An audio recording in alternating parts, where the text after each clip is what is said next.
Shalom Aleichem, on est dans Nedarim Daf Tzadik et on a 4 dernières lignes.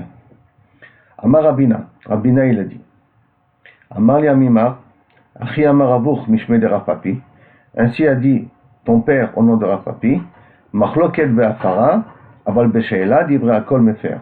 Le Machloket c'est d'Afka si on parle de afara, c'est que le mari ou le père annule le Nedarim de sa fille ou de sa femme, mais si c'est une she'ela, quand on va voir le Chacham, Afalpi, Shelochal, on peut annuler le neder dans une she'ela, donc on peut annuler le neder. She'ela, je répète, c'est quand quelqu'un va demander au Rav d'annuler le neder, même que le neder n'est pas chal. Je rappelle de quelqu'un on parle, quelqu'un il a fait un neder avec un tnaï, avec une condition, que si je fais ça, alors je m'interdis ça.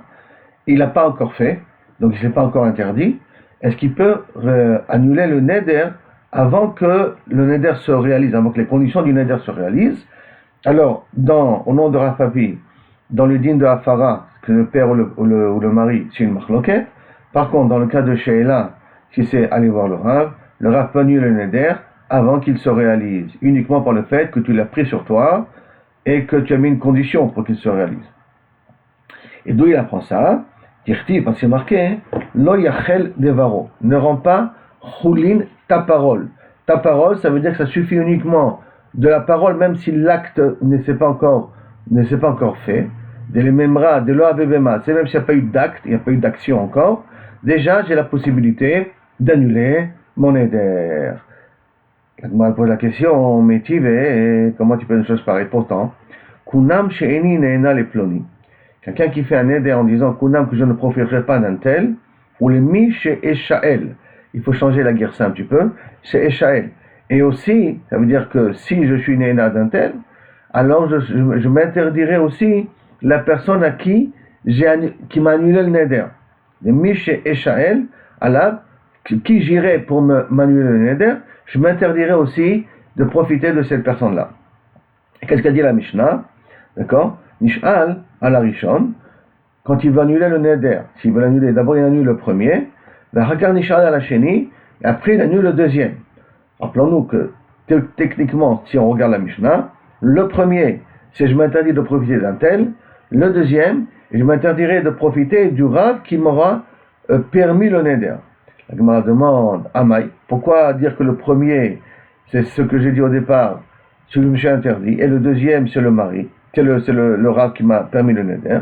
Ibaï, d'après toi, que quand on a une she'ela, on peut annuler le neder, même que le maasé, même que l'acte ne s'est pas encore réalisé. Pourquoi? S'il veut, il peut annuler le neder du Rav en premier. Et s'il veut, et il peut annuler après le neder, ou en premier le neder, qui s'est fait s'interdire d'un tel. Parce que s'interdire des biens du Rav qui lui permet le neder, c'est après qu'il s'est interdit, enfin, il a annulé le neder de profiter d'un tel. Si je profite d'un tel, et donc après je suis obligé d'annuler mon neder parce que j'ai profité d'un tel, je vais m'interdire aussi le neder du Rav qui m'a permis le neder. Or, si on dit qu'on peut faire annuler un neder qui ne s'est pas encore réalisé, donc j'ai le choix entre décider d'abord annuler le neder du Rav, après annuler le neder de la personne que je me suis interdit. Pourquoi il y a marqué qu'il y a un ordre à respecter? D'abord, enlève le premier neder, ou après tu as transgressé, donc tu veux annuler le premier neder, tu enlèves le premier neder, et après tu enlèves le deuxième neder qui prend force de loi dès que tu as transgressé le premier neder. Pourquoi c'est comme ça? Réponse, quand la Mishnah elle a dit à la Rishon, tu sais qu'est-ce que c'est le premier, qu'est-ce que c'est le deuxième? Il n'y a pas de preuve que le premier ça veut dire le fait d'être interdit un tel, et le deuxième c'est qu'il s'est interdit les biens du Rav. Peut-être le premier et le deuxième, ça veut dire le premier, tu les annules pas en même temps, mais tu peux choisir celui que tu veux.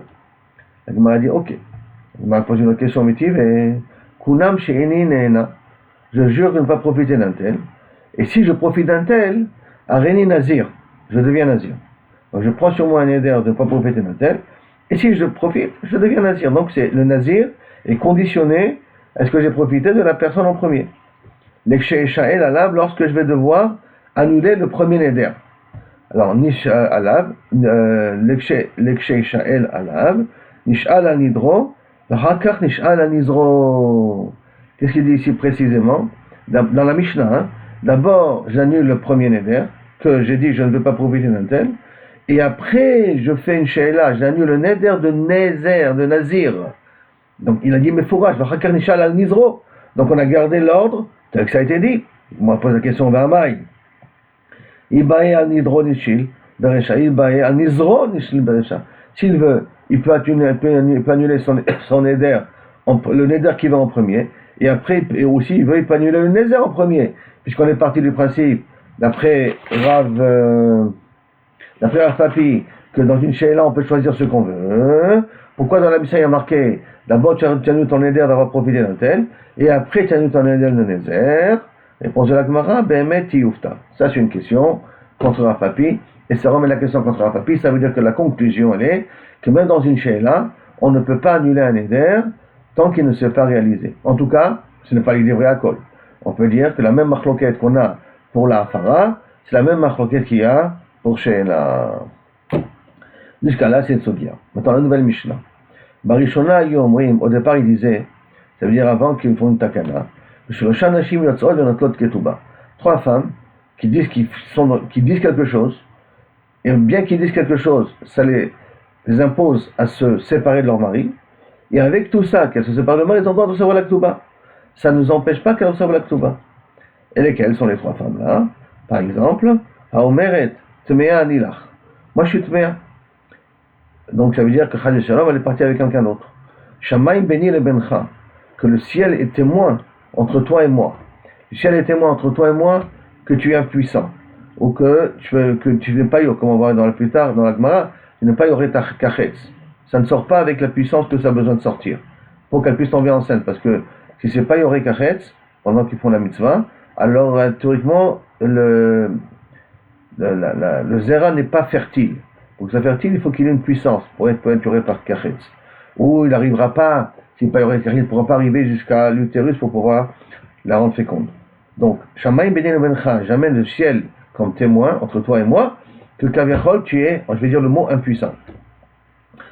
Netula ani mina Yehudim. Je jure de ne pas profiter des Juifs. Donc des Juifs, ça t'inclut à toi. Chazrou, et dans ces cas-là, d'accord, on avait dit dans la Mishnah Barishona qu'elle a droit. Elle ne peut pas imposer à une femme de vivre avec un homme qu'elle ne supporte pas. Donc elle a droit. Et en plus de ça, elle reçoit la Ktuba. La Gemara elle dit mais après, Aval, Chazrou Loma, ils ont changé d'avis, ils ont dit, Shelote Aisha notelet enea, Shelote Aisha notelet enea, Be'acher betekalkel al ba'ala. Et donc ils sont revenus sur leurs paroles, ils ont dit non, même dans ces trois cas de figure-là, une femme ne pourra pas divorcer. Ça veut dire qu'on ne pourra pas lui donner le guet, et elle ne recevra pas, on ne peut pas lui donner le guet, et elle ne recevra pas la Ktuba, de toute manière.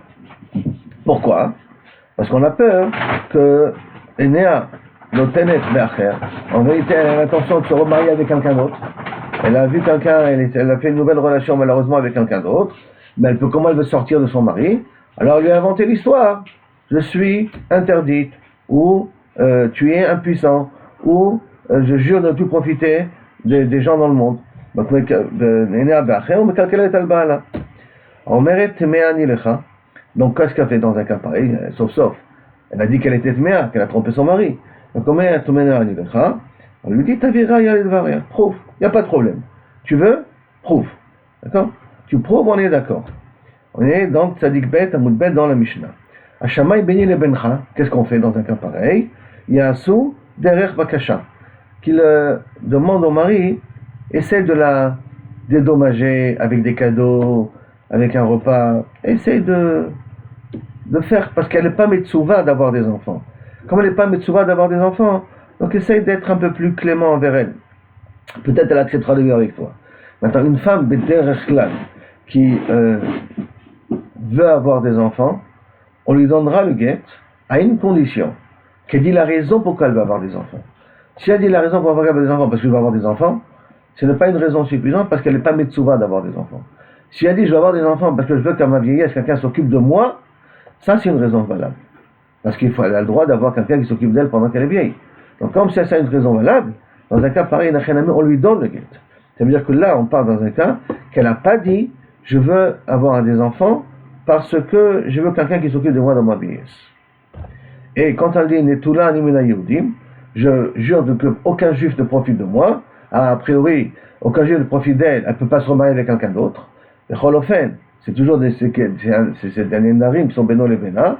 Donc à ce moment-là, il y a faire, Chelko, annule ta part, VTE Mesham Chateau, et qu'elle puisse continuer à vivre avec lui, mais Netula Mina Yehudim. C'est-à-dire que si elle divorce, elle ne veut se marier avec personne.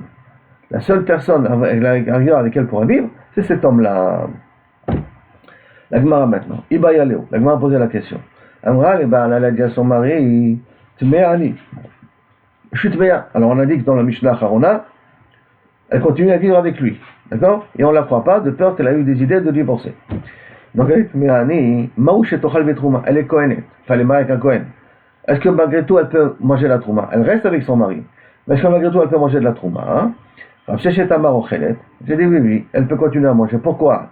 Chez l'autre pour pas qu'on lui dise, oh là là, si c'est là, elle mange pas de la trouma, ça veut dire qu'elle a trompé son mari. Ou là, si elle a trompé son mari, c'est pas possible que ses enfants ne soient pas ses enfants. Et les pauvres enfants, que peut-être c'est des enfants kdoshim, théorim, qu'après la femme elle a un petit peu disjoncté, ou que quelqu'un a été trop méchant, enfin, a su la séduire, bien qu'elle était mariée malheureusement. Alors si on est dans un cas pareil, elle va faire du shamra sur ses enfants. C'est pour ça qu'on lui permet de manger de la trouma. Comprenez que Médine Kaviachol Motzilaz, on peut à la rigueur même lui demander de faire un issour, parce qu'elle va manger de la trouma, elle va faire un issour. Ça c'est la svara de Rav Sheshet.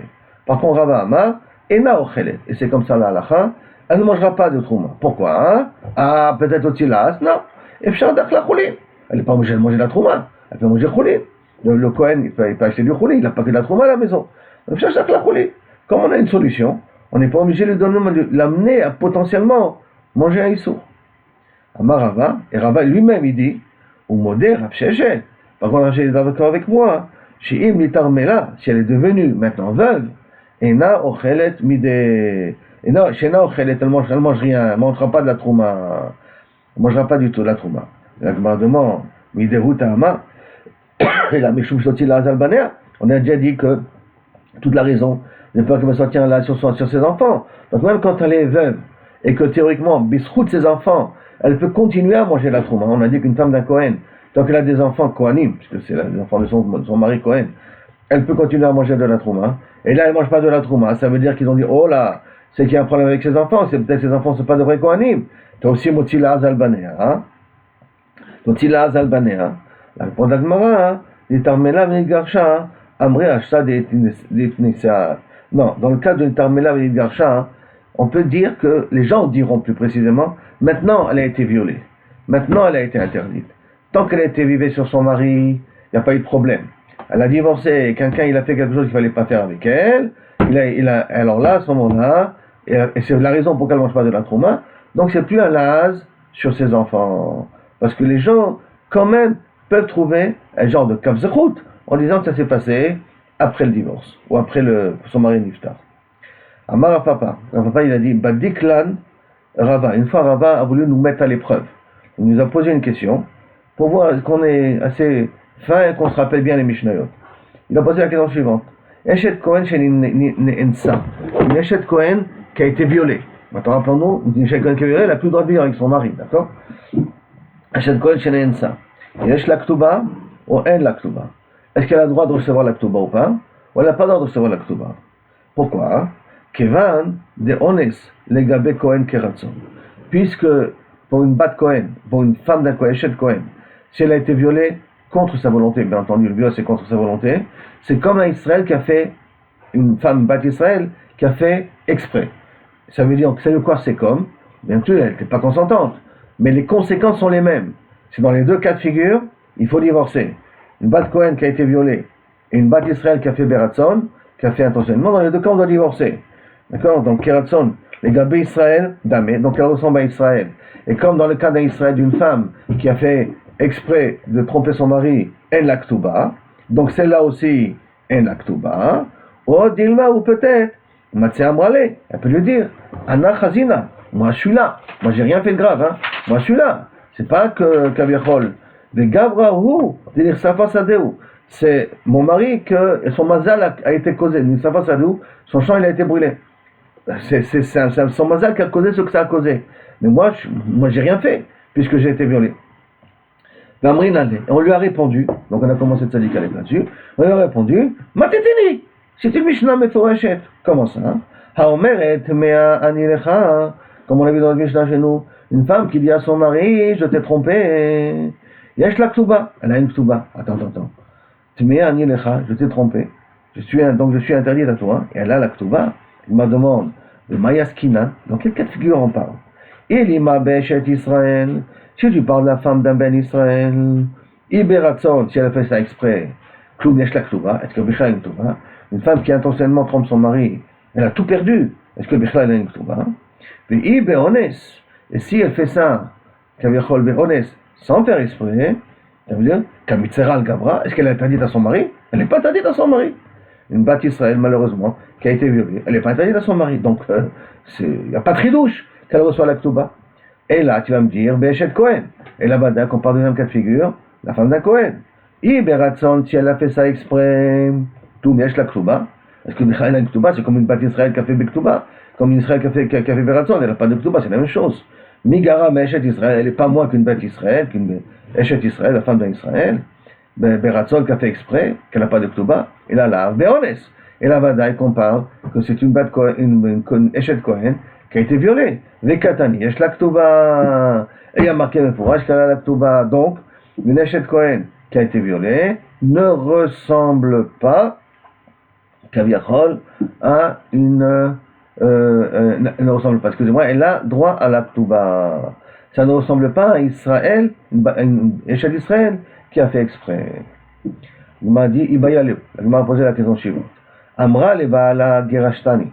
Quand maintenant une femme qui vient dit, tu sais, tu m'as divorcé. Je lui dis, ma putain, tu m'as divorcé. Je dis, oui, tu m'as divorcé. Mao, est-ce qu'on la croit ou on la croit pas? Amar Rabamnuna, Tashma. Viens, écoute, il y a une Mishnah Meforeshet. C'est le Mishnah chez nous. Haomeret, Temea Nilecha. C'est qui dit Temea, moi je suis Temea à toi. Anilecha, de Afilou le Mishnah Acharona. Même d'après la dernière Mishnah, donc la Mishnah Acharona, ça veut dire après qu'il y a eu la Takana, comme on a vu dans la Mishnah, qu'il y a eu un changement qu'on ne la croit pas, des Katani de l'homme Emna, qu'on a dit qu'on ne la croit pas, Hatam hi de Meshakra. Parce que dans le cas où elle dit Tmea Nilecha, d'accord, on dit qu'elle n'est pas, de Meshakra, elle peut mentir, elle a une possibilité de mentir. Pourquoi? Des Yada, des Baala, le Yadaba. Elle sait très bien que son mari ne sait pas ce qui s'est passé avec elle. Donc elle peut être meïsa, elle peut être un petit peu insolente, avec de la zoute, de vouloir dire écoute, moi je t'ai trompé, et va chercher est-ce que c'est vrai ou c'est pas vrai. Aval Gabé Gerashtani, de dire que tu m'as divorcé. Qui divorce? C'est le mari qui divorce. Deyad Ava, donc il sait très bien le mari ce qui se passe avec elle. Mais Emna, on devrait dire qu'elle est crue. Pourquoi elle est crue? Les Chazaka, En Isha Miza Bifne Baala. On a Bifne Baala, Panea Bifne Baala. On part du principe qu'une femme n'ose pas mentir, Metzach Nechusha on dit en hébreu, vraiment de façon pshuta, claire, sans aucun équivoque, devant son mari. Non, il y a quand même un certain gêne. C'est difficile de mentir devant les yeux de quelqu'un, surtout avec quelqu'un qu'on a vécu si longtemps. Amar les Rav, il a dit attends, cette preuve n'est pas forcément une preuve. Pourquoi? Adraba, je peux dire exactement l'inverse. Les Mishnah Rishona, des Katani, des Mehemna, dans la première Mishnah, quand on a dit qu'elle était Nemenet, quelle est la première Mishnah? C'est-à-dire au début avant la Takana, qu'une femme qui dit Me'ani, on la croit, et elle sort, elle reçoit le guet. Donc, des Rishona, des Katani, Mehemna, Hatam, là-bas, Mishum de Avida le Bizouya Nafsha. De là, Avida le Bizouya Nafsha, parce que peut-être que quelqu'un ne se déshonore pas comme ça. De dire qu'elle a été violée, c'est pas sympa, personne ne le sait. Et elle dit, j'étais avec un, même pas violé. On va dire que le Me'ani, pour divorcer, si c'est une bat Israël, il faut qu'elle ait fait intentionnellement. De venir et oser dire devant tout le monde, écoutez, j'ai trompé mon mari, c'est difficile, là, besoin de ça, ne pas se déshonorer comme ça. Avalacha, mais ici, Zimni le takif le min gavra, ici, dans le cas, nous, qu'elle dit tu m'as divorcé, peut-être elle a un mari un petit peu trop imposant, un peu nerveux comme ça, un peu, et c'est difficile de vivre avec lui, et elle est énervée contre lui, Meïsa ou Meïsa. Et donc, elle ose lui dire les quatre vérités en face. Oui, tu m'as divorcé, comme ça, parce qu'elle est tellement énervée contre lui, elle peut se permettre. Donc tu n'as pas une preuve d'ici. Mais tu Rav Meshachia, Rav Meshachia la question, ah, tu dis comme ça, ok. Donc ça veut dire qu'on n'a pas de preuve d'ici a priori. Donc voilà, je t'amène la suite de la Mishnah. C'est elle qui dit Hashamayim Beni le Bencha, je jure que tu es impuissant. Des Mishnah Rishona, elle est Nehemenet, d'accord? Pourquoi Mishnah Rishona elle est Nehemenet? Arrête, théoriquement,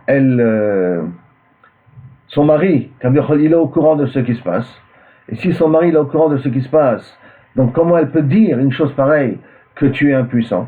Son mari sait que s'il est impuissant ou pas impuissant. Et pourtant, dans la Mishnah Rishona, elle est Nehemenet. Bien que son mari peut être au courant si elle ment ou elle ment pas.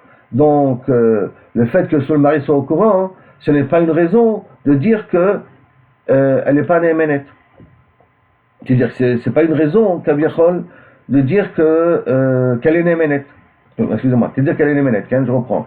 Mais tu vois, Meshachia, Shamay Ben Yemencha, des Mishnah Rishona, elle est Nehemenet. Donc, Tiufta de Rava. Là, c'est une question contre Rava. C'est une question contre Rava, que de dire que tu vois qu'elle peut se permettre à parler, même que le mari soit au courant. Et donc à ce moment-là, on devrait la croire, puisque dans le Mishnah Rishona, on a dit qu'on la croit. Donc si dans le Mishnah Rishona, on la croit, en disant que son mari est impuissant, de la même façon, quand elle est Gerashtani, tu devras la croire. Alors répond la Gemara, Acha, dédite le Kisoufa, ici, qui n'a pas de honte, des Katani a marqué, des Mehemna, qu'elle est crue. Tassava Rava, en vérité, lui, qu'est-ce qu'il pensait? Tassava Rava, Hatam, Kevan de lo sagele, de lo amra, en yore kachetz. Parce que là-bas, Kevan de lo sagele, parce que comme ce n'est pas suffisant, de lo amra, parce qu'elle n'a pas dit eno yore kachetz. Comme j'en ai dit au départ, que pour qu'une femme on la croit, dans Maskana, il faut qu'elle puisse dire il est impuissant. Mais c'est quand il est impuissant, eno yore kachetz. Donc comme là-bas, ce n'est pas suffisant, si elle ne dit pas aussi eno yore kachetz, il faut qu'elle dise cette phrase-là pour qu'on accepte de la divorcer. Ve'ilo atia kedamra. Et si elle ne dit pas comme ça que kilo kavechon yeno yorekaretz, kedamra lo amrale. On lui shamayim beni lebencha. Elle lui dira pas kavechol shamayim beni lebencha. Ça veut dire qu'elle ne pourra pas jurer. Il faut que kavechol il y ait ici une possibilité de savoir qu'elle est yorekaretz. Des Mishnah Charona teiti ufta de Rav Hamnuna.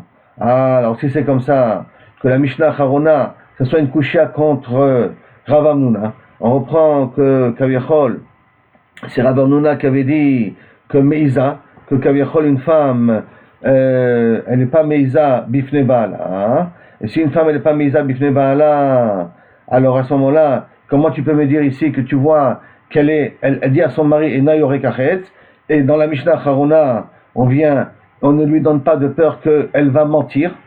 Il y a de peur qu'elle va mentir. C'est pour ça qu'on ne la croit pas. Hein. Ah, tu vois que normalement, on ne devrait dire le mot Meïza, puisque elle est Yorekachetz et le mari doit être au courant de ça. Hein. Et si réponse comme ça, non. Acha, veha acha de yadahi, ou bala yada, elle sait, son mari, il sait. Vekatani, c'est marqué, delo memna, le pas nemenet. Kasava Ramamnuna, achanami, higufa amra. Là aussi, Ramamnuna, lui pense que elle le dit, Nehi de bi'a yada, que quoi? Que dans le rapport, le mari sait qu'il a du zera, mais le bi'a yada beyorekachetz miyada, le mari sait qu'il a du zera, mais il ne sait pas est-ce qu'il est yorekachetz. Achim et chakra, pourquoi c'est pour ça qu'elle se permet de mentir. Ça veut dire pour Rav Hamnuna, pourquoi dans Mishnah Rishona, quand elle dit Beni le Bencha, on la croit, parce que elle part du principe que moi je sais comment le mari réagit. Mais le mari est au courant qu'il a du zera, mais il n'est pas au courant est-ce qu'il y aurait kachetz ou pas y kachetz. Comme il n'est pas au courant, donc elle peut se permettre à mentir.